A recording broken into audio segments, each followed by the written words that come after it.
Chicken biryani ready ஆயிடுச்சுங்க. ஒரு தடவை இந்த குக்கரில் வச்சு போட்டேங்க. ரெண்டாவது தடவை இதில் வச்சு ரெண்டையும் ஒன்றா கலக்கி நெய் ஊற்றிங்க, எலுமிச்சம்பழம் புழிஞ்சு விட்றேங்க, தயிர் பச்சடிங்க, சிக்கன் குழம்பு, முட்டை.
அரை எலுமிச்சம்பழம் மூடி புழிஞ்சு விட்டுறோம். கொஞ்சம் நெய் ஊற்றிக்கிறோம்.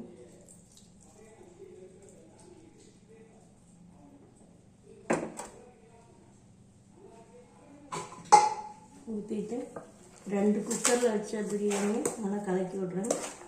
பிரியாணிக்கு ஏற்கனவே எப்படி செய்யணும்னு இதுக்கு முந்தின வீடியோவில் சொல்லியிருக்கிறேன். பிரியாணி கரெக்டாக நல்லா வந்திருக்கு. பிரியாணிக்கு அரைக்கிறதுக்கு வந்து புதினா, மல்லித்தழை, பூண்டு ஒரு 10 பல்லுங்க, புதினா அரைக்கட்டு, மல்லி அரைக்கட்டு, 1 கிலோ சிக்கனுக்குங்க, சோம்பு,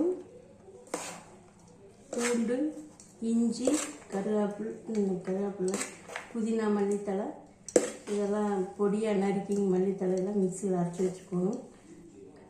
தாளிக்கிறதுக்கு எண்ணெய், ரீஃபைண்ட் ஆயில் இல்லாட்டி கடலை எண்ணெய் ஊற்றிங்க. பிரியாணி பிரிஞ்சி இலை, ஏலக்காய், கல்பாசி இந்த மாதிரி பிரியாணி ஐட்டமெல்லாம் போட்டுங்க. பச்சை மிளகா ஒன்று போட்டு, பல்லாரி வெங்காயம் போட்டு வணக்கிட்டுங்க. நம்ம அரைச்சி வச்ச விழுத போட்டு, தயிர் 1 கரண்டி, வரமிளகாத்தூள் 1.5 ஸ்பூன் போட்டுங்க. நல்லா கிரேவி நல்லா ப்ரௌன் கலர் ஆகிற மாதிரி வணக்கி விட்டுக்கணும். நாங்கள் வந்து இது 4 டம்ளர் அரிசி போட்டுருக்குறேங்க. 4 டம்ளர் அரிசிக்குங்க கறி 3/4 கிலோ, 1 கிலோ கறி வேக வச்சுட்டு 1/4 கிலோவை நம்ம குழம்புக்கு எடுத்துக்கிட்டேங்க. அப்புறம் அந்த கறி வேக வச்ச தண்ணிங்க, கறியும் 1/4 கிலோ கறி தனியாக எடுத்து வச்சுக்கிட்டேங்க. நம்ம வேக வச்ச தண்ணியும்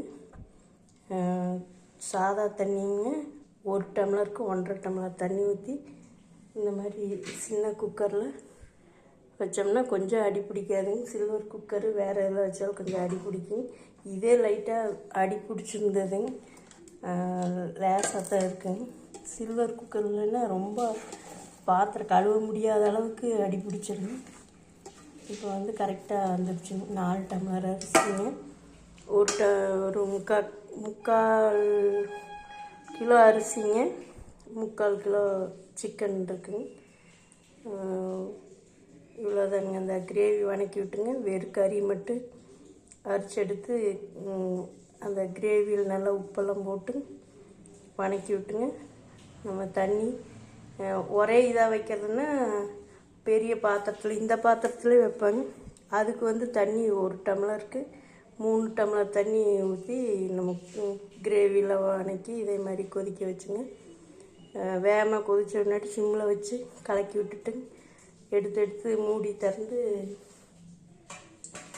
கலக்கி விட்டு இந்த மாதிரி வைக்கலாம். கிரேவி வந்து நல்லா ப்ரௌனாக வந்தால் தான் உங்களுக்கு கலர் இந்த மாதிரி வரும். இது தயிர் பச்சடி, குழம்பு, முட்டை நெய் இந்த மாதிரி பாத்திரத்தில் சூடு பண்ணுற மாதிரி வீட்டிலே செஞ்ச நெய்யுங்க. இந்த மாதிரி நம்ம சட்டியில் வைக்கணும்னா இதிலே வைப்பாங்க ஒரு நாளைக்கு நேரடியாக. இது வந்து எலக்ட்ரானிக் குக்கர் கொடுத்த பாத்திரங்க. இது கெட்டியாக தான் இருக்குங்க. இதில் வச்சோம்னா கொஞ்சம் லேட் ஆகுங்க, கொஞ்சம் விதையாக இருக்குங்க. குக்கரில் வச்சா நல்லா வெந்துடும்.